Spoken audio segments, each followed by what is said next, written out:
মঠ লেনে তারানাথের বাড়িতে আমাদের চিরাচরিত আড্ডা বসেছে। আজ ছিল জন্মাষ্টমীর ছুটি। দুপুরের পরেই কিশোরী সেন আর আমি গল্পের লোভে হানা দিয়েছি তারানাথের বৈঠকখানায়।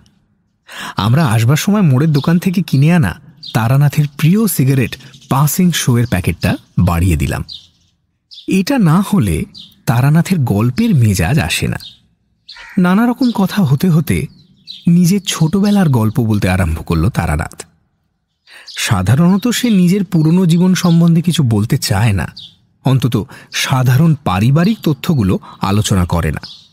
বেছে বেছে কেবল অদ্ভুত আর অলৌকিক অভিজ্ঞতার গল্প শোনায়। আজ হঠাৎ কিশোরী জিজ্ঞেস করল, আচ্ছা, আপনি তন্ত্র সাধনার উৎসাহ প্রেরণা পেলেন কোথা থেকে? আপনার পূর্বপুরুষদের মধ্যে কি কেউ তন্ত্রসাধক ছিলেন? আমি বলতে চাইছি যে এর ধারাটা কি পরিবারে আগে থেকে ছিল? সিগারেটের শেষ অংশ ছাইদানি হিসেবে ব্যবহৃত নারকেলের মালায় গুঁজে দিতে দিতে তারানাথ বলল, তা বলতে পারো।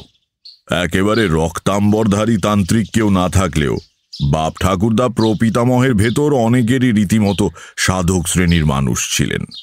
এই যেমন আমার আপন ছোট ঠাকুরদা, মানে বাবার ছোট কাকা, তিনি কৈশোরেই গৃহত্যাগী হয়ে চলে গিয়েছিলেন। আপনার ছোট ঠাকুরদা আর কখনো সংসার জীবনে ফিরে আসেননি? না, তবে একবার তাঁর সন্ধান পাওয়া গিয়েছিল। সেও এক বলবার মতো গল্প। আরে বলুন না, আজকের আসর সেইটা দিয়ে শুরু হোক। বেশ বেশ, বলছি। এ কাহিনী আমার বাবার কাছে শোনা। বাবা খুব সুন্দর করে গুছিয়ে গল্প বলতে পারতেন। এ বিষয়ে তাঁর নাম ছিল। আমাদের গাঁয়ের ষোড়শী চাটুর্যের বৈঠকখানায় সন্ধেবেলায় রোজ জমাটি আড্ডা বসত। বাবা ছিলেন সেই আড্ডার প্রধান কথক। যখনকার কথা বলছি সেটা 1915 সাল হবে। আমি বাড়ি ছাড়া বহুকাল। ইউরোপে প্রথম মহাসমর সবে শুরু হয়েছে। শ্রাবণ মাসের শেষ দিক। দিন তিনেক হলো অবিশ্রাম বৃষ্টি হয়ে চলেছে। আকাশে মেঘ থাকায় সন্ধে নেমেছে একটু তাড়াতাড়ি। ষোড়শী চাটুর্যের বৈঠকখানায় সান্ধ্য আড্ডা জমে উঠেছে দারুণ। ষোড়শী চাটুর্যের আড্ডা এ গ্রামে বিখ্যাত। এমন ঢালাও তামাকের ব্যবস্থা আর কারো বাড়িতে নেই। তাছাড়া আড্ডার মধ্যে অন্তত একবার কাঁসার বাটিতে করে সর্ষের তেল দিয়ে জবজবে করে মাখা মুড়ি ছোলা ভাজা আসবেই। সেদিন হচ্ছিল গল্পের রাজা ভূতের গল্প। বাড়ির ভেতর থেকে চাল ভাজা ছোলা ভাজা এসে গিয়েছে। হুঁকো ঘুরছে হাতে হাতে। ঘরের কড়িকাঠ থেকে লোহার বাঁকানো হুকে ঝুলছে হিংসের ডবল পলতের বাতি। সজল বাতাসে সেটা সামান্য দুলছে, ফলে আড্ডাধারীদের ছায়া দুলছে বৈঠকখানার দেয়ালে। আলো ছায়ার মায়ায় জমে উঠেছে অপ্রাকৃত গল্পের আসর। আমার বাবা বললেন, আরে দূর, তোমরা বেশিরভাগই শোনা কথা বলছো, নিজেরা কিছুই দেখেনি। ওসব গল্পের মূল্য কি? নিবারণ ভাদুড়ি হুঁকোটা রাম গাঙ্গুলির হাতে ধরিয়ে দিয়ে বললেন, আদিনা, তুমি বড় বড় কথা বলছো। নিজে কি দেখেছো বলো তো? হে, আমরা একটু শুনি। কেবল বড় বড় কথা বলেই তো আর বাজার গরম হবে না, কি তাই তো? ষোড়শী চাটুর্যে বললেন, সেই ভালো। চক্রবর্তী মশাই এতক্ষণ চুপ করে শুনে যাচ্ছিলেন, এবার ওর গল্পই হোক। গল্প নয়, গল্প নয়, সত্য কাহিনী। বেশ তো, তাই হোক। পাতিরাম মজুমদার একটু ভালো মানুষ, ভীতু ধরনের লোক। আড্ডায় অনেকক্ষণ ধরে ভূতের গল্প তার পছন্দ হচ্ছিল না। এবার তিনি একটু সন্ত্রস্ত হয়ে বললেন, আজ এই পর্যন্ত থাকলেই ভালো। দেখছো তো আকাশের গতি, আর বেশি জোরে নামলে আর বাড়ি ফেরা মুশকিল হয়ে পড়বে। শুনছো মেঘের ডাক? আরে বসো, আমার চাকর তোমাকে বাড়ি পৌঁছে দেবে কোন। পাতিরাম হতোদ্যম হয়ে বসে পড়লেন। আদিনাথ কাহিনী শুরু করলেন। যে সময়ের কথা বলছি তখন আমার বয়স 12-13 হবে। শীতকাল। দোলাই গায়ে দিয়ে বাইরের দালানে বাবার কাছে বসে পড়াশোনা করছি। বাবা বসে হিসেবের খাতাপত্র দেখছেন। এমন সময় একটা ভবঘুরের চেহারার লোক এসে উঠোনে দাঁড়ালো। লোকটার বয়স আন্দাজ করতে পারলাম না, কিন্তু দেখে মনে হলো এর বয়স 30, 40, 50 বা 60 কিংবা 70 যা কিছু হতে পারে। পরনে খাটো আধময়লা ধুতি, গায়ে আধময়লা ফতুয়া, কাঁধে ভাঁজ করা রয়েছে একটা খয়েরি রঙের মোটা চাদর। এই ভয়ানক শীতেও লোকটা চাদর গায়ে জড়ায়নি। গালে খোঁচা খোঁচা কাঁচা পাকা দাড়ি, মাথায় অবিন্যস্ত ঝাঁকড়া চুল। সবচেয়ে আশ্চর্য হলো তার চোখ দুটো সোজাসুজি সামনে তাকিয়ে আছে, অথচ দেখে মনে হচ্ছে সে কিছুই দেখছে না। পাগলের মতো, কিন্তু পাগল নয়। তার দৃষ্টিতে চিন্তা সংগতির বাঁধুনি আছে। বাবা বাবা মানে ওই রামনাথ চক্রবর্তী মুখ তুলে দেখে জিজ্ঞাসা করলেন, কি ব্যাপার? কোথা থেকে আসছো? কে তুমি? খুব মোলায়েম মৃদু গলায় সে বলল, আগে আমি একজন পথিক, কোথাও থেকে আসছি না, আমার বাড়িঘর নেই, আমি আজ এখানে ভাত খাবো। তার কথাগুলো অসংলগ্ন। হঠাৎ এইভাবে কেউ কারোর বাড়ি ভাত খেতে চায় নাকি? বাবা বললেন, তোমার নাম কি? এখন বাড়ি না থাকতে পারে, কিন্তু এক সময় তো ছিল।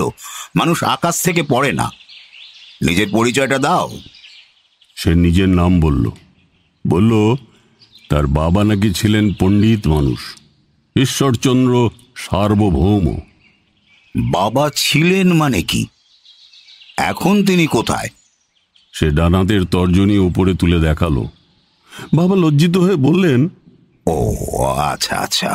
ভয় নেই, আমি চোর ডাকাত না। না না, আমি তা মনে করিনি। আসলে তোমার কথাবার্তা একটু অদ্ভুত ধরনের কি না, তাই আর কি। উঠোনে নিমগাছতলার কুয়ো থেকে বালতি করে জল তুলে হাত মুখ ধুয়ে লোকটা এসে বারান্দায় উঠে বসলো। বাবা জিজ্ঞাসা করলেন, এখন কি কিছু খাবে? রাত্রিরে কোথায় ছিলে? সকালে উঠেই হাঁটছো বুঝি? বাবা কেন এই প্রশ্ন করলেন তা আবছা আবছা বুঝতে পারলাম। মাইল 4 দূরে চাঁপা গাড়ি ছাড়া কাছাকাছি অন্য কোনো গ্রাম নেই। তারপরের গ্রাম ময়নাচাঁদা অনেক দূর। সকালে উঠে সেখান থেকে হেঁটে আসা সম্ভব নয়। লোকটা কি বলে বাবা দেখতে চাইলেন। সে সহজভাবে বলল, না, আমি এখন কিছু খাবো না, একেবারে দুপুরে ভাত খাবো। আর যদি থাকতে দেন তাহলে আজ রাত্রিটা থেকে যেতে পারি। এই ভিটেতে আসলে একটু স্বপ্ন দেখতে হবে কি না। কথাটা শুনে ভাবলাম লোকটা চোর ডাকাত না হতে পারে, কিন্তু পাগল নিশ্চয়। হ্যাঁ, স্বপ্ন দেখতে হবে মানে? রাগ করবেন না, আমার কথাবার্তা একটু পাগলাটে মতন, কিন্তু আমি লোকটা খারাপ নই। আচ্ছা, আপনাদের এই বাড়ির দক্ষিণ দিকের ভিত সামান্য নিচু, তা জানেন? সমস্ত বাড়িতে একটু কাত হয়ে আছে, উত্তরে উঠে দক্ষিণে ঝুঁকে। আর আপনাদের বাড়িতে শালিক বসে না, খেয়াল করেছেন কখনো? আপনি তো এ বাড়ির কর্তা, আপনার অনামিকা কিন্তু মধ্যমার চেয়ে বড়। এ বাড়ির প্রত্যেক বড় ছেলেরই তাই। কি ঠিক বলছি তো? আমি অবাক হয়ে গেলাম। সত্যিই তো তাই। আমার মাঝের আঙুলের চেয়ে পরের আঙুলটা বড়। মেজ কাকার ছোট কাকার বড় ছেলেরও তাই। এই লোকটার পক্ষে সে কথা এত তাড়াতাড়ি কি করে জানা সম্ভব? তাতে কি? সেই জন্যই আমি এই বাড়িতে একটা রাত ঘুমিয়ে স্বপ্ন দেখতে চাই। এটাই আমার কাজ। পথে পথে ঘুরে বেড়াই, মন্দিরের চাতালে, গাছতলায় বা কোনো গেরস্তের বাড়িতে আশ্রয় নিই। সব জায়গাতে কিন্তু স্বপ্ন দেখা যায় না, ওর একটা নিয়ম আর লক্ষণ আছে, সে বুঝিয়ে বলা যায় না, কিন্তু আমি ঠিক টের পাই। কাল সকালে আমি আরো অনেক কথা বলতে পারবো। বাবা কিছুক্ষণ তার দিকে তাকিয়ে বললেন, তুমি তাহলে আজ রাত্রিরে এখানে থাকতে চাইছো? বারে, নইলে স্বপ্ন দেখবো কি করে? জেগে কি স্বপ্ন দেখা যায়? বাবা আর কিছু মুখে বললেন না। মুখ নামিয়ে আবার হিসেবের খাতায় মন দিলেন। লোকটা 2 হাতে হাঁটু বেড় দিয়ে তার উপরে থুতনি রেখে বসে রইল। অনেকক্ষণ পরে বারান্দা থেকে নেমে নিম গাছের গোড়ায় পড়ে থাকা একটা লম্বা কঞ্চি তুলে সেটা দিয়ে পুরো উঠোনটা মেপে ফেলল। 1 2 3 4। তারপরে নিজের মনে বিড়বিড় করে বলতে লাগলো, 38। 38 কেন? বাকি 4 কোথায় গেল? বাকি 4 না, তা কেমন করে হবে? আমরা অবাক হয়ে তাকিয়ে আছি। বাবার মুখ খাতার দিকে নামানো, কিন্তু চোখ দিয়ে তিনি লোকটার কাণ্ড দেখছেন। কিসের 38? আরো 4 বেশি হলেই বা কি ক্ষতি হতো? উঠোন মাপা হয়ে গেলে কঞ্চিটা লোকটা আবার যত্ন করে নিম গাছের তলায় রেখে এলো। দুপুরে খেতে বসে লোকটা ভাত খেলো খুব কম। পাড়া গাঁয়ে একটা বাচ্চা ছিল তার থেকে বেশি খেয়ে থাকে। বাবা খেতে খেতে একবার বললেন, আর ভাত নেবে না? মাছের লেজা দেবে একটা? না, বেশি খেলে স্বপ্ন দেখা যায় না, খালি পেট মোটা হয়। খাওয়া হয়ে গেলে গুরুজনেরা বিশ্রাম করতে গেলেন। লোকটা উঠোনে নেমে মনোযোগ দিয়ে নিম পাতা কুড়োতে লাগলো। তার কাজ করার ভঙ্গিটাও খুব সুন্দর। একটি একটি করে হলুদ ঝরা পাতা তুলে ফুঁ দিয়ে ধুলো ঝেড়ে সে হাতের মুঠোয় গুছিয়ে রাখছে। অনেক পাতা জড়ো হয়ে গেলে সে বারান্দায় উঠে এসে সেগুলোকে আলপনার মতো করে সাজাতে লাগলো। আমরা ছেলেপুলেরা তার কাছে দাঁড়িয়ে তার কাজ দেখছি। একটু একটু করে বারান্দার উপর নিম পাতা দিয়ে তৈরি সুন্দর একটা আলপনা ফুটে উঠল। সে মাথা একদিকে কাত করে নিজের শিল্পকর্ম দেখতে লাগলো। আমি জিজ্ঞেস করলাম, এটা কি হলো? বলো তো, এটা কি হলো? এটা তো আলপনা, কিন্তু এ দিয়ে কি হয়? সরাসরি সে কথার উত্তর না দিয়ে লোকটা বলল, আচ্ছা, এটা দেখে তোমার মনে কি ভাব জাগছে আমায় বলো।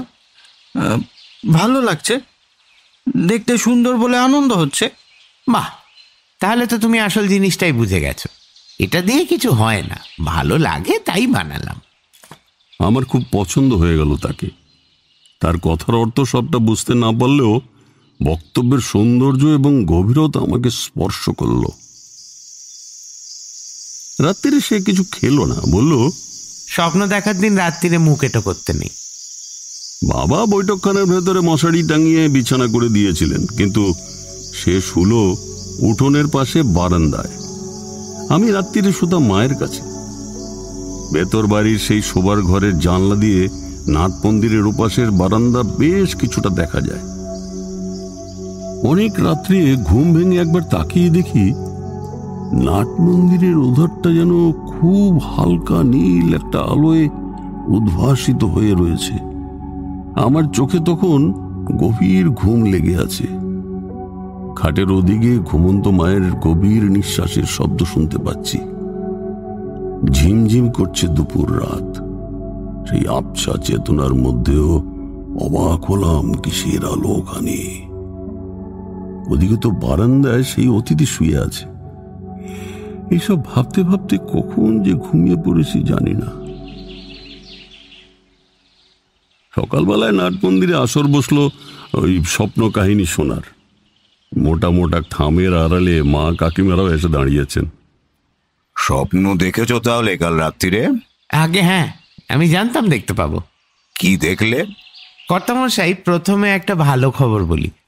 আপনার এক ভাই ছোটবেলাতে বাড়ি থেকে পালিয়ে গিয়েছিল, ঠিক কিনা? হ্যাঁ, আমার সবচেয়ে ছোট ভাই 14 বছর বয়সে বাড়ি ছেড়ে চলে যায়। কিন্তু তুমি কিভাবে? স্বপ্নে দেখেছি। শুনুন, আপনার সেই ভাই জীবিত আছে। সে কি? কোথায় সে? বেঁচে থাকলে বাড়ি ফিরে আসছে না কেন? উনি এখন সন্ন্যাসী, উত্তর ভারতে কোথাও আছেন। জায়গাটা ভালো করে ধরতে পারলাম না, তবে উনি যে আর বাড়ি ফিরবেন না সেটা বুঝতে পারলাম। কেদারনাথ নাম ছিল না? ঠিক, কেদারই ছিল তার নাম। বাড়ির মেয়েরা থামের আড়াল থেকে বেরিয়ে এসছেন। আমি লোকটির দিকে তাকিয়ে আছি। সত্যি তো, আমাদের ছোট কাকা 15 বছর বয়স পূর্ণ হতে যখন আর কয়েকটা দিন বাকি, তখন এক বস্ত্রে বাড়ি ছেড়ে চলে যান। তাকে আমরা কখনো দেখিনি। ছোট কাকার গৃহত্যাগের গল্প আমরা শৈশব থেকে শুনে আসছি।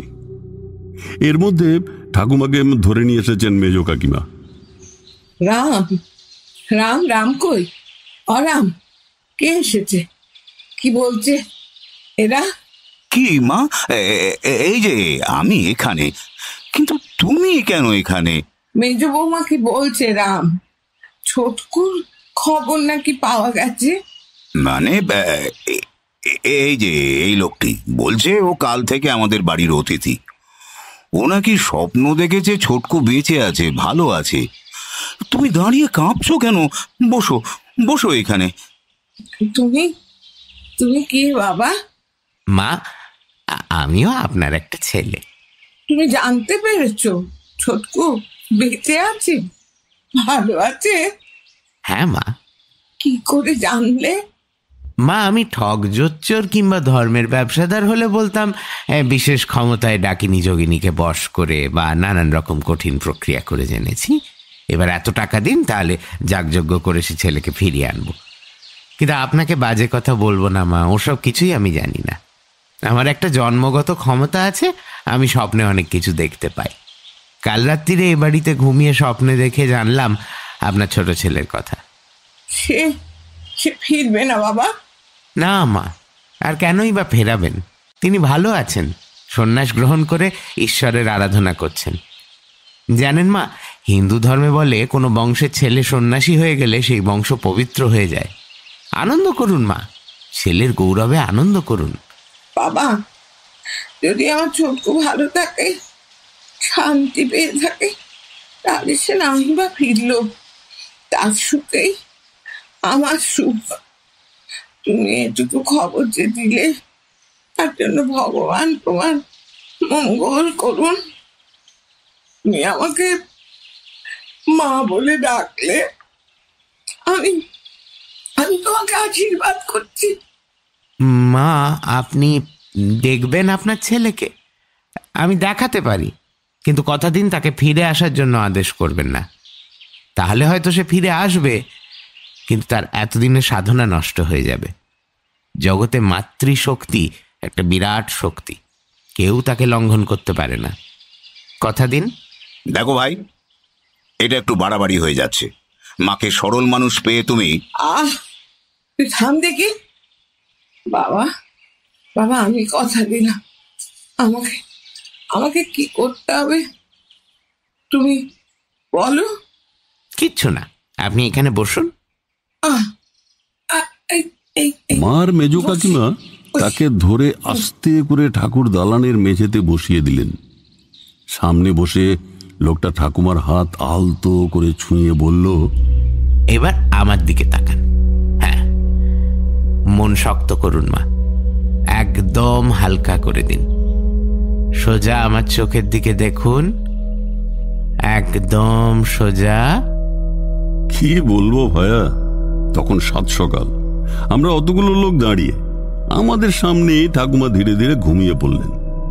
মাথা হেলে পড়ল না, শরীর কাঁতো হলো না, কেবল চোখ দুটো আস্তে আস্তে বুজে এলো। সুন্দর সমাহিত মুখ, যেন ধ্যান করছেন। লোকটা এক দৃষ্টে তার দিকে তাকিয়ে আছে। তারও দেহ নিস্পন্দ, সমস্ত শরীরে দৃঢ় একাগ্রতার ভঙ্গি। দেখলাম ঠাকুরমার মুখে সূক্ষ্ম একটা হাসি ফুটেছে। বাচ্চারা ঘুমিয়ে স্বপ্ন দেখলে ঠিক অমন করে হাসে। 2-4 মিনিট হাসিটা রইল, তারপর ধীরে ধীরে মিলিয়ে গেল। ঠাকুমা আবার শান্ত, সমাহিত, বাহ্যিক কোনো আবেগ শূন্য। লোকটা মৃদু গলায় ডাকলো, মা, এবার জাগুন। দেখা হয়েছে তো, এবার তাকান। আস্তে আস্তে ঠাকুমা চোখ খুললেন, যেন একটু অবাক হয়ে চারিদিকে তাকালেন।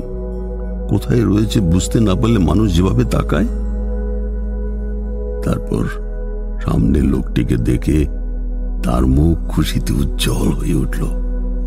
হয়েছে মা? হ্যাঁ বাবা, হয়েছে। কি দেখলে মা? ছোটকুকে দেখতে পেলে? সে কথার উত্তর না দিয়ে বৌমাদের বললেন তাকে ঘরে দিয়ে আসতে। দুপা গিয়ে পিছন ফিরে তাকালেন ঠাকুমা। লোকটির দিকে তাকিয়ে স্পষ্ট গলায় বললেন, আমি কিছুটা বুঝতে পেরেছি তুমি কে। আবার এসো, হ্যাঁ, মাঝে মাঝে এসো বাবা। আসবো মা, মাঝে মাঝে আসবো। ঠাকুমা চলে গেলে বাবা বললেন, এ কি উৎপাত! কি চাও তুমি? তুমি কে? আমি একজন সাধারণ মানুষ, পথে ঘাটে ঘুরে বেড়াই। আপনি কি আমাকে অবিশ্বাস করছেন? আমি তো আপনার কাছে কিছু চাইনি, কেবল এক রাত্রির আশ্রয় ছাড়া।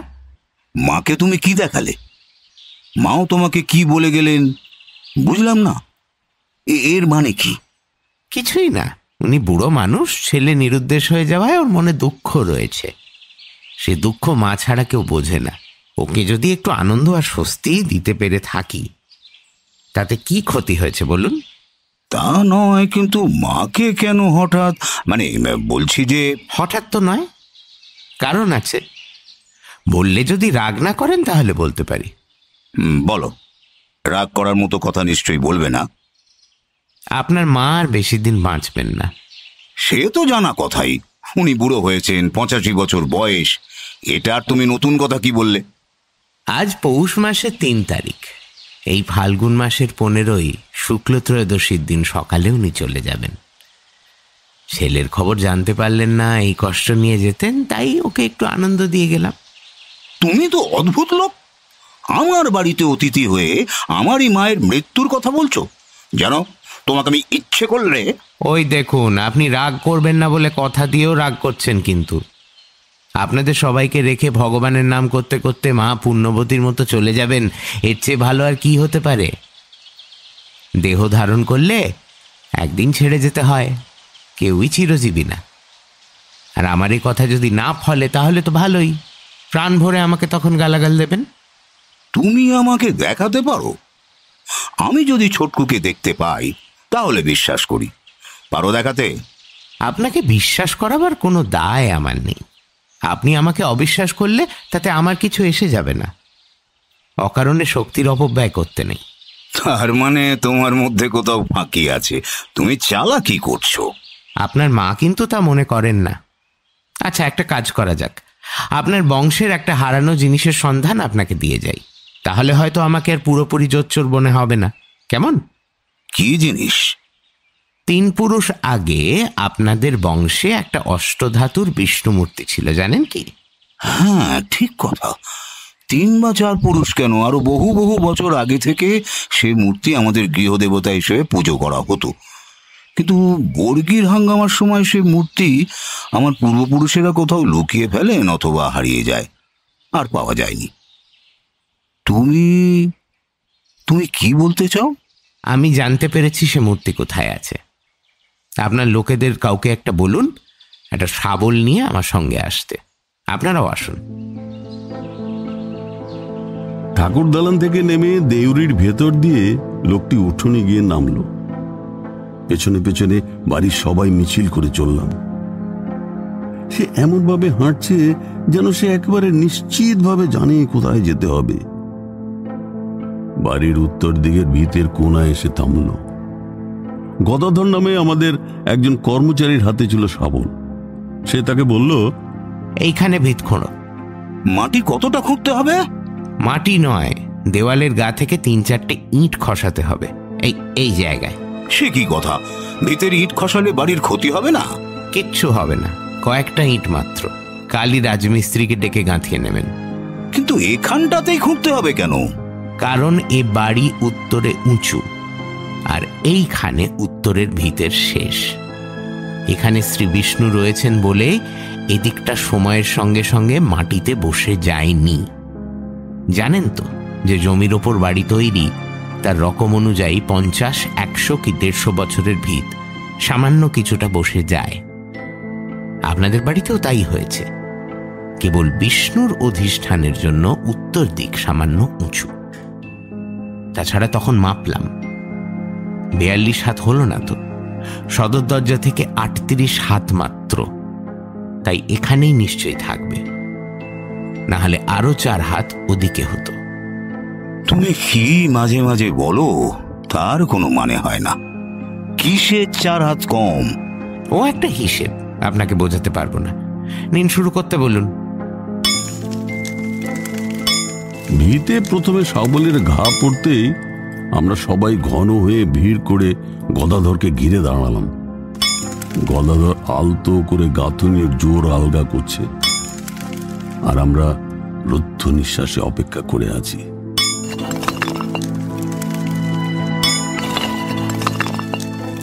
তিন সারি ইট খসাতেই ভেতরে ভেতরে একটা চতুষ্কোণ গহ্বর বেরিয়ে পড়ল। শাবল রেখে তার মধ্যে হাত গুলিয়ে গদাধর বের করে আনলো অপূর্ব সুন্দর গঠনের এক দেবমূর্তি। এতদিন অবহেলায় পড়ে থেকেও তার ঔজ্জ্বল্য নষ্ট হয়নি। প্রায় 1 হাত লম্বা বিগ্রহ, মাথায় ছত্র, মুখে হাসি।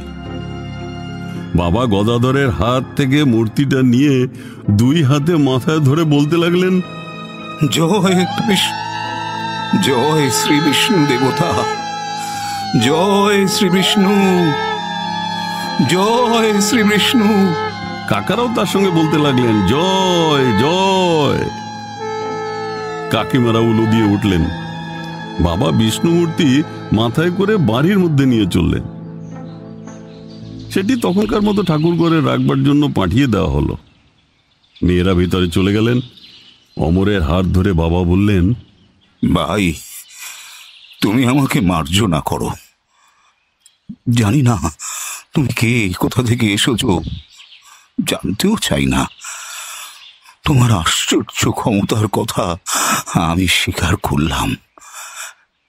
যদি খারাপ ব্যবহার করে থাকি তা মনে রেখো না। সকলের অনুরোধেও লোকটি সেদিন আর থাকতে রাজি হলো না। বাবা শেষে বললেন, তাহলে কি এই ধরে নেব যে তুমি আমাকে মার্জনা করলে না? ছি, ও কথা বলবেন না। আমি এইরকমই ভবঘুরে ধরনের, এক জায়গায় 2 দিন থাকতে ভালো লাগে না। তবে একটা কথা বলে যাই, আপনাদের বংশ খুব পবিত্র এবং ঈশ্বরের আশীর্বাদভূত বংশ। 1 পুরুষ বাদ দিয়ে এই বংশে 1 জন করে সাধক জন্মগ্রহণ করবেন। আপনার ভাই তো সন্ন্যাসী হয়েই গিয়েছেন। এর পরের পুরুষ নয়, এখন যারা ছোট এদের মধ্যে কারুর সন্তান অলৌকিক ক্ষমতা নিয়ে জন্মাবে। সংসারে থেকেও সংসারী হবে না। আপনি তার জন্ম বৃদ্ধ বয়সে দেখে যেতে পারবেন। কি করে বুঝবো সে কে? তার জন্মের সময় আকাশে এক আশ্চর্য নীল উল্কাপাত হবে। নীল রঙের আলোয় ভরে যাবে চারিদিক। এখনো অবশ্য তার দেরি আছে, মনে রাখবেন কথাটা। আচ্ছা, চলি তাহলে।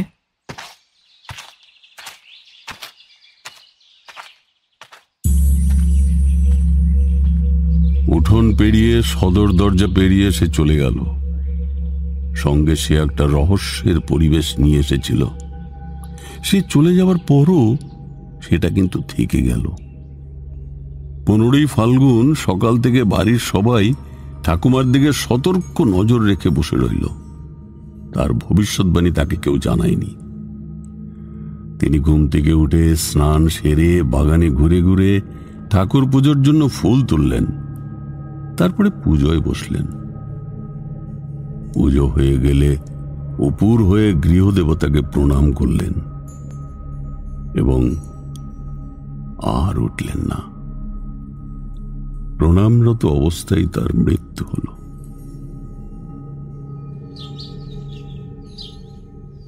এই হলো গিয়ে বাবার বলা কাহিনী। এই লম্বা কাহিনী একটানা বলে বাবা একটু থামলেন। বর্ষণমুখর রাত্রির জল ভেজা বাতাস ক্রমাগত দুলিয়ে চলেছে ষোড়শী চাটুর্যের বৈঠকখানার ঝুলন্ত লণ্ঠনটা। সেই সঙ্গে দেয়ালে নড়ছে ঘরে বসে থাকা মানুষদের ছায়া। আড্ডায় মাঝে মাঝে একটা সময় আসে যখন হঠাৎ সবাই একসঙ্গে চুপ হয়ে যায়। জমাট গল্পেরও একটা মহিমা আছে। সে গল্প সত্য, মিথ্যা বা অবিশ্বাস্য যাই হোক না কেন, ভালো করে বলতে পারলে শ্রোতারা মুগ্ধ হয়। ষোড়শী চাটুর্যে বললেন, আপনার ঠাকুমার মৃত্যু বিষয়ে ওই ভবিষ্যৎবাণী মিলে যাওয়াটা অবশ্য আমি খুব আশ্চর্যের কিছু মনে করছি না। কথাটা হয়তো বাড়ির কেউ মুখ ফসকে বলে ফেলে থাকবে, তাতেই আপনার ঠাকুমা মনের দিক দিয়ে 15ই ফাল্গুন তারিখের প্রসঙ্গে দুর্বল হয়ে পড়েছিলেন, মানসিক উত্তেজনা সামলাতে পারেননি, এমন হয় আমি শুনেছি। কিন্তু হারিয়ে যাওয়া বিষ্ণুমূর্তি ফিরে পাওয়াটা ব্যাখ্যা করা কঠিন। তাছাড়া সব কিছুরই যে ব্যাখ্যা থাকতেই হবে তার কি মানে আছে? কিছু কিছু আপ ছাড়াল থাক না, তাতে জীবন সরল হয়ে ওঠে। উঠবার আগে আমার কাহিনীর শেষটা বলি। দুটো কথা মাত্র। যে ছেলেটি বিষ্ণুমূর্তি খুঁজে দিয়ে গিয়েছিল তার তৃতীয় ভবিষ্যৎবাণীটাও যে সত্যি, সেটা আমরা বুঝতে পেরেছিলাম অনেক পরে। সে বলেছিল আমাদের বংশে একজন অদ্ভুত চরিত্রের উদাসীন সাধকের জন্ম হবে। সংসারী হয়েও সে বৈষয়িক হবে না। কবে, কোথায়, কার ঘরে তার জন্ম হবে সেটাই কেবল সে বলেনি। শুধু বলেছিল এই শিশুর জন্মের মুহূর্তে আশ্চর্য এক নীল উল্কাপাত হবে আকাশে। তা দেখলে আমরা বুঝতে পারব। বহুদিন পরে, তখন ছোটবেলার এ কাহিনী প্রায় ভুলেই গেছি। আমার তৃতীয় ছেলের জন্মের সময় আকাশের এক প্রান্ত থেকে অন্য প্রান্ত পর্যন্ত বিশাল নীল রঙের আলো চড়ানো উল্কা ছুটে গেল। দাই আতুর ঘর থেকে উঠোন পেরিয়ে গরম জল আনতে যাচ্ছিল ভেতর বাড়িতে। তার চিৎকারে সকলে উঠোনে বেরিয়ে এসে দৃশ্যটা দেখলাম। সচরাচর অতক্ষণ ধরে উল্কা জ্বলতে জ্বলতে অতটা আকাশ পার হয় না। সেই আলো মিলিয়ে যাওয়ার সঙ্গে সঙ্গে আমার ছেলের জন্ম।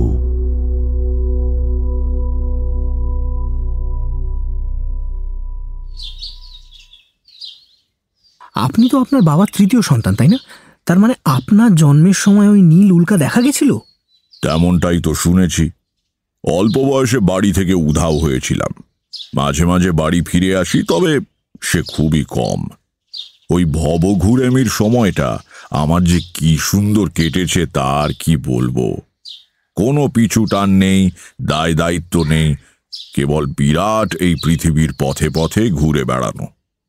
কিন্তু ব্যাপারটা অত সহজ নয়। আত্মীয়হীন, বন্ধুহীন দুনিয়ায় সম্পূর্ণ সম্বলহীন অবস্থায় ভেসে পড়তে হলে খুব সাহসের দরকার। কে খেতে দেবে ঠিক নেই, কোথায় থাকবো তার কিচ্ছু ঠিক নেই। মন্দিরের চাতালে, পোড়ো বাড়ির বারান্দায় ঝড়ে বৃষ্টিতে রাত কাটিয়েছি। কত অদ্ভুত চরিত্রের লোক দেখেছি। কত সময় অসুখ করেছে, গাছতলায় পড়ে কষ্ট পেয়েছি, জল তেষ্টায় বুক ফেটে গিয়েছে, কিন্তু জল দেবার কেউ ছিল না। মরেও যেতে পারতাম, তবু কখনো ভয় হয়নি।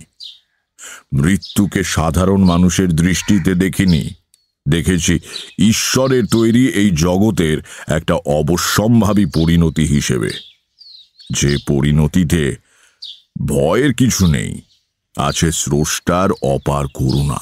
ওসব দর্শনের কথা থাক, আপনার অল্প বয়সের গল্প বলুন না। বলবো? বেশ, বলি।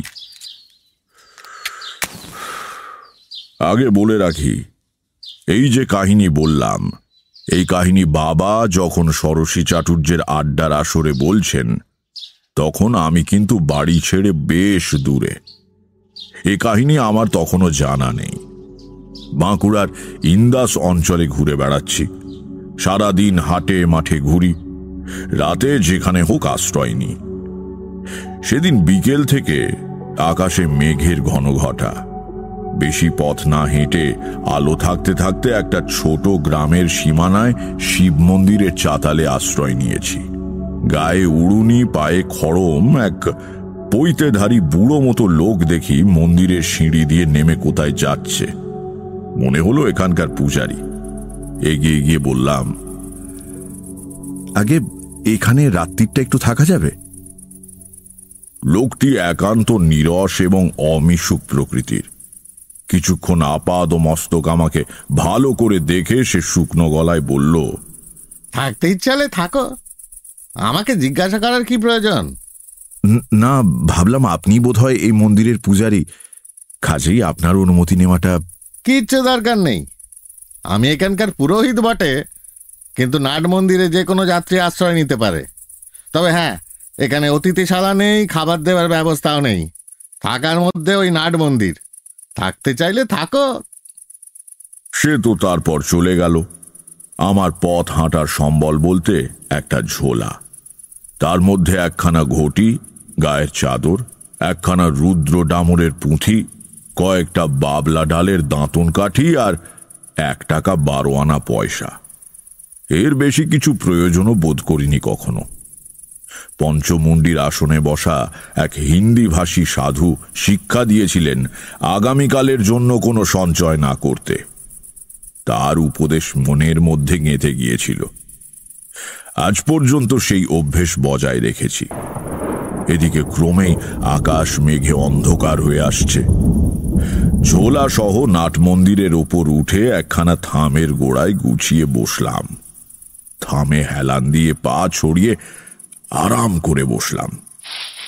হঠাৎ নাট মন্দিরের চাতালে কিছু দূরে কি একটা নড়ল বলে মনে হলো। সন্ধে ঘনিয়ে আসছে, পরিষ্কার কিছু দেখা যায় না, কিন্তু কোনো কিছু নড়লে আবছা আন্দাজ করা যায় বটে। ভালো করে তাকিয়ে দেখি কেউ একজন শুয়ে আছে সেখানে। শোয়া অবস্থায় পাশ ফেরায় নড়াচড়াটা চোখে পড়েছে। হেঁকে বললাম, কে কে ওখানে? আমি। আমি কে? পৃথিবীতে সবাই তো আমি। যাত্রী? সংসারে সবাই যাত্রী, সবাই কোথাও না কোথাও চলেছে। ভাবলাম, বাপ রে, এই যে গুরু মশাইয়ের মতো কথা বলে। তবে তার কণ্ঠস্বর মৃদু, ভদ্র ও মার্জিত। পথ চলতি লোকের কথা বলার ভঙ্গি সাধারণত এমন মার্জিত হয় না। একটু কৌতূহল হওয়ায় বললাম, এসো, এদিকে এসে বসো। লোকটি উঠে এলো আমার সামনে। আলো নেই, তাকে পরিষ্কার দেখতে পেলাম না, কিন্তু মনে হলো তার বয়স বছর 40 কি 45 হবে। এ বয়সের কোনো লোককে তুমি বলাটা আমার উচিত নয়। লোকটির পরনে খাটো ধুতি আর হাফ হাতা শার্ট, সাধারণ দরিদ্র পথিক, কিন্তু তার আচরণে এমন কিছু বৈশিষ্ট্য আছে যা সমীহ আদায় করে। বললাম, কিছু মনে করবেন না, অন্ধকারে ভালো দেখতে পাইনি, তুমি বলে ফেলেছি। তাতে কি হয়েছে? জগতে সকলেই সকলের বন্ধু, বন্ধুকে তুমি বলা যায়। তা কোথায় যাবেন, আর আসছেনই বা কোথা থেকে? এবার বেশ মজার ব্যাপার হলো। পথিক মানুষটি আমাকে তুমি বলে সম্বোধন করতে লাগলো, কিন্তু তার অনুমতি পাওয়া সত্ত্বেও আমি কিছুতেই তা পারলাম না। সে বলল, কোথাও যাচ্ছি না ভাই, অনেকটা তোমারই মতন। পথে পথে ঘুরে বেড়াতে ভালো লাগে, যা পাই তাই খাই, যেখানে খুশি থেমে যাই, এই আর কি। তার মানে আমারই মতন? আপনি কি করে জানলেন আমি কিরকম? ও জানা যায়, আমি বুঝতে পারি। বয়স তখন অল্প হলেও তারই মধ্যে আমি অনেক সাধক এবং অদ্ভুত কর্মতান্ত্রিকের সঙ্গে মিশেছি। তাদের আশ্চর্য ক্রিয়াকলাপ দেখেছি। ভাবলাম, এ আর আমাকে নতুন কি ভড়ং দেখাবে। বললাম, কি করে বোঝেন? কাকচরিত্র বা লক্ষণশাস্ত্র চর্চা করেন নাকি? না, বুঝি এইভাবে যে মন আসলে একটাই, তোমার আমার, যদু কিংবা মধুর, পৃথিবীর সব প্রাণীর। মায়ার আবরণে আলাদা আলাদা দেখায়। পর্দা টাঙিয়ে দিলে ওপারে কি আছে দেখা যায় না, পর্দা সরিয়ে দিলে আবার সব স্পষ্ট দেখা যায়। মায়ার পর্দা সরিয়ে দিলে সবই এক, তখন কারোর মনের কথা জানতে অসুবিধা হয় না। আপনি তো বিশিষ্ট অদ্বৈতবাদের কথা বলছেন। এ দর্শন শিক্ষা করেছেন কোথায়? আমার বাবার কাছে। ও, আপনি তবে শাস্ত্রজ্ঞানী পণ্ডিতের সন্তান? সে চুপ করে রইল। ভাবলাম কোনো কারণে সে হয়তো নিজের পরিবারের কথা আলোচনা করতে চায় না। এই ক্ষেত্রে কথা না বাড়ানোই ভদ্রতা সঙ্গত হবে। ঠিক এই সময় ঠান্ডা হাওয়ার একটা ঝাপটা দিয়ে ঝড় এসে পড়ল। ঝড়ের মুখে পাক খেতে খেতে দুটো শালিক এসে নাট মন্দিরের কড়িকাঠের ফাঁকে আশ্রয় নিয়ে গুছিয়ে বসল। বললাম, আপনার নামটা তো জানা হলো না। আমার নাম অমর, অমর জীবন। বাড়ি কোথায়? এই জেলাতেই বুঝি। অমর জীবন কোনো উত্তর দিল না। বুঝলাম নিজের কথা বলতে সে আদৌ আগ্রহী নয়। অন্য প্রসঙ্গে যাবার জন্য বললাম, আশ্রয় তো যা হোক পাওয়া গেল, কিন্তু খাওয়াটা বোধহয় জুটবে না। না না, তা কেন? ঝড়টা থামুক, খাওয়ার ব্যবস্থা হয়ে যাবে এখন। তা কি করে হবে? কাছাকাছি কোনো দোকানপাট তো দেখছি না। গ্রামে হয়তো আছে, কিন্তু তারা কি এই ঝড় বাদলে দোকান খুলে রাখবে? মনে হয় না।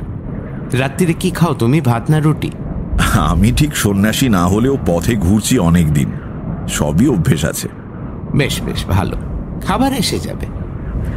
অন্ধকারে অমরের মুখ চোখ ভালো দেখতে পাচ্ছি না। লোকটা পাগল নয় তো?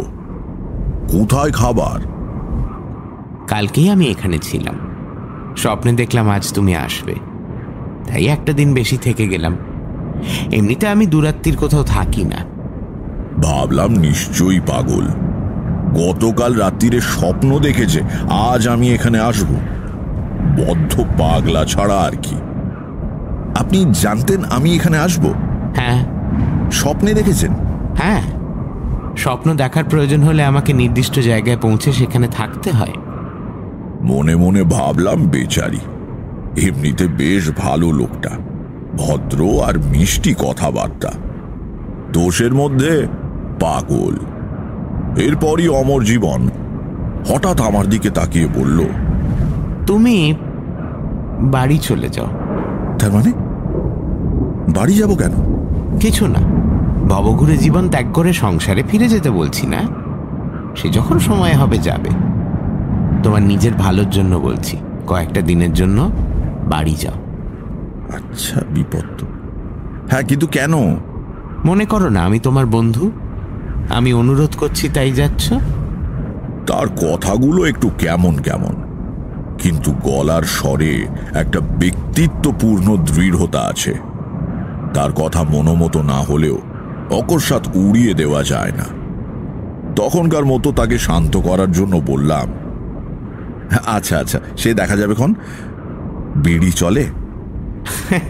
সব চলে, আছে, দাও। তাকে দিয়ে নিজে একটা বিড়ি নিলাম।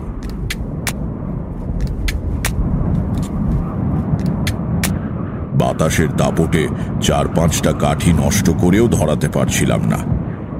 অমর হাত বাড়িয়ে বলল, আমাকে দাও দেখি। তারপর দেশলাইটা হাতে নিয়ে অদৃশ্য কার দিকে যেন ধমক লাগালো। আরে একটু থাম তোরে বাপু, একটা বিড়ি ধরাতে কি একটা গোটা দেশলাই বাক্স খরচ করবো নাকি?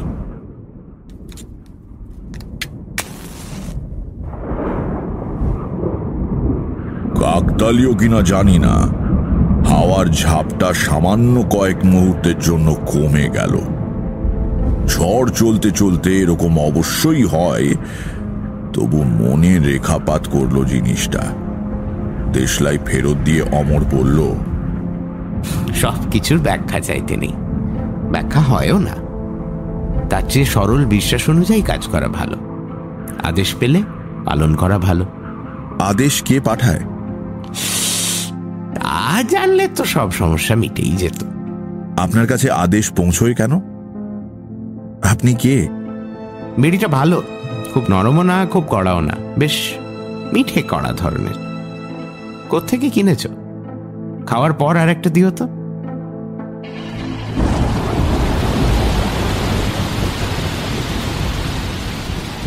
ঝড় থেমে গিয়ে বৃষ্টি নামলো।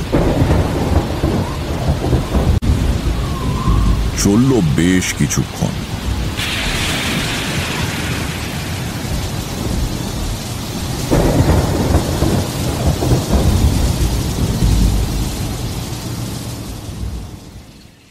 বৃষ্টি যখন থামল তখন পাড়াগাঁর হিসেবে বেশ রাত।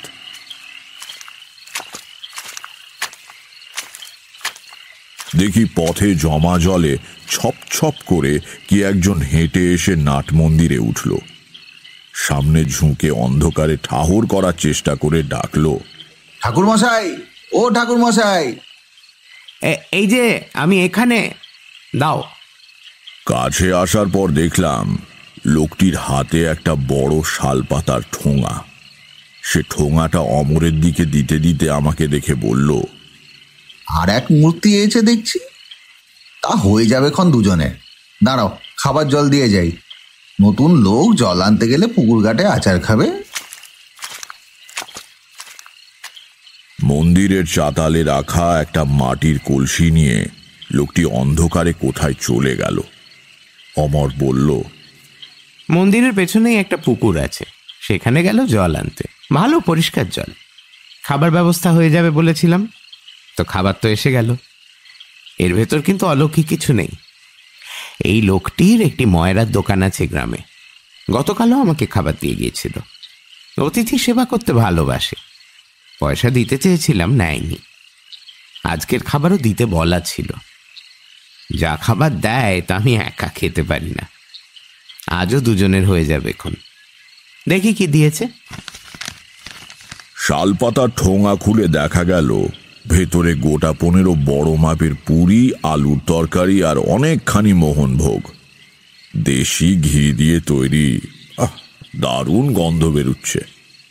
তখনও গাঁয়ের দিকে খাবারে ভেজাল দেওয়ার কথা কেউ ভাবতে পারত না।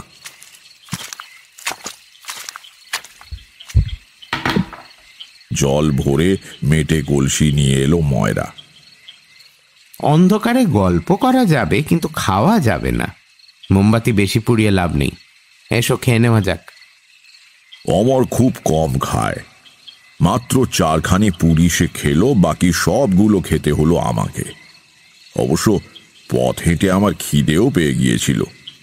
কলসি কাত করে কানায় হাত দিয়ে জল খেলাম।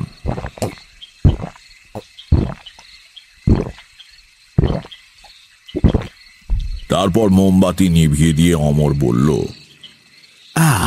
এসো এইবার গল্প করি।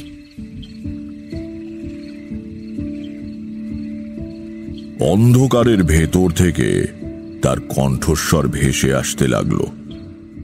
কত গল্প সে শোনালো সারা রাত ধরে। তেমন কথা আমি কারো কাছে কখনো শুনিনি। যেন অচেনা ভাষায়, অচেনা সুরে অদ্ভুত গান শোনাচ্ছে কেউ। আকাশ আর নক্ষত্রের গল্প, সমুদ্রের ঢেউয়ের গল্প, আগুন, বাতাস, পাহাড়, মাটির গল্প। সে আমি ভাষা দিয়ে তোমাদের ঠিক বোঝাতে পারবো না। সেই রাতের কথা আমার সারা জীবন মনে থাকবে। কথা বলতে বলতেই অমর জীবন হঠাৎ বলল, তোমার ছোট ঠাকুরদা গৃহত্যাগ করে চলে গিয়েছিলেন না? হ্যাঁ, কিন্তু সে তো... উনি এখনো বেঁচে আছেন। কিন্তু আপনি কি করে... না, আর কথা নয়। রাত বোধহয় 3টে পেরিয়ে গেছে। এবার তুমি ঘুমো। বাড়ি চলে যেও কিন্তু কালকেই। তোমার ভালোর জন্যই বলছি। আমার চোখে ঘুম জড়িয়ে এসেছে। বললাম, আপনিও চলুন না আমার সঙ্গে। যাবেন? না, এবার না, এবার থাক। তবে তোমার সঙ্গে আবার দেখা হবে আমার। আমার কানে যেন কে নিদুলির মন্ত্র পড়ে দিয়েছে। আর তাকাতেই পারছি না। ঘুম ঘুম। যখন ঘুম ভাঙল তখন রোদ্দুর উঠে গিয়েছে। গতকাল রাত্রিরের মেঘ বৃষ্টির চিহ্ন নেই কোথাও। ঝকঝক করছে দিনের আলো। পাশে কিন্তু অমর জীবন নেই। তার ঝোলাঝুলি সহ কখন সে চলে গিয়েছে কে জানে।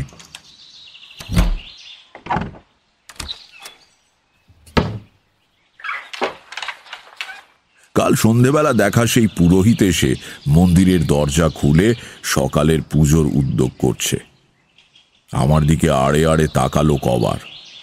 জিজ্ঞেস করলাম, আচ্ছা, এখানে যে আরেকজন পরশু থেকে ছিলেন তিনি কি চলে গিয়েছেন? কে ছিলেন? একজন যাত্রী, আমার আগে থেকেই তো ছিলেন। দেখিনি, খেয়াল করিনি। অমন কত লোক যাচ্ছে আসছে। যাই হোক, অমর জীবন লোকটিকে আমার খুবই অদ্ভুত লেগেছিল। তার কথা অমান্য করতে মন চাইল না। সেদিনই রওনা হলাম বাড়ির দিকে। বাড়ি পৌঁছানোর পর প্রতিবারের মতোই প্রথমে বাবার বকাঝকা, তারপর মায়ের কান্নাকাটি এবং তারও পরে আত্মীয় স্বজনের আবেগের বন্যা সহ্য করতে হলো। দুপুরে খেতে বসে বাবা বললেন, গত পরশুদিনই ষোড়শী চাটুর্যের আড্ডায় তোমার কথা হচ্ছিল। আমার যে এরকম একটা বাড়ি পালানো হাড় জ্বালানো ছেলে হবে সে কথা আমাকে অনেকদিন আগেই একজন বলেছিলেন। কে বলেছিল? কোন জ্যোতিষী? না, এমনি একজন পথিক বাবুগুড়ে। আমার ছোটবেলায় একদিনের জন্য আমাদের বাড়িতে আশ্রয় নিয়েছিল। সে এক কাণ্ড। তার নাম কি ছিল? অমর। অমর জীবন। অমর? অমর জীবন? হ্যাঁ। চমকে উঠলে কেন? না, কিছু না। খেয়ে উঠে গড়গড়ায় তামাক খেতে খেতে বাবা বলতে শুরু করলেন সেই অদ্ভুত লোকটার কথা, সেই স্বপ্ন দেখার কথা, ছোট কাকার কথা, বাবার ঠাকুমার অদ্ভুত মৃত্যুর কথা, আর তার সঙ্গে আমাদের বিষ্ণু মূর্তির কথা। তার মানে যে লোকটা আপনার বাবার ছেলেবেলায় আপনাদের বাড়ি গেছিলেন তাকেই আপনি? হ্যাঁ। আর এই ব্যাপারটার সবচেয়ে বিচিত্র দিক কোনটা জানো? যে লোককে 40 বছর আগে বাবা 45 বছরের দেখেছিলেন, তাকে এতকাল পরে আমিও সেই বয়সে দেখলাম কি করে। কি বলছো কি তারানাথ? এও কি সম্ভব নাকি? হ্যাঁ কিশোরী, মানে লোকটার বয়স পড়ে তুমি বুঝতে পারছো? তাহলে না না 40-45 খরচা করে। হ্যাঁ বলো তো লোকটা কি? তবে সে কে, সে কি, সে কেন আমি জানি না। তবে বাড়ি ফেরার পরদিন বুঝলাম কেন অমর জীবন বাড়ি চলে আসতে বলেছিল। পরদিন থেকে আমার এলো প্রবল জ্বর। প্রায় 1.5 মাস ভুগে সেরে উঠলাম। পথে থাকলে প্রাণ সংশয় হতো, সন্দেহ নেই। সে যাত্রায় অমর জীবন আমাকে প্রাণে বাঁচিয়ে দিল।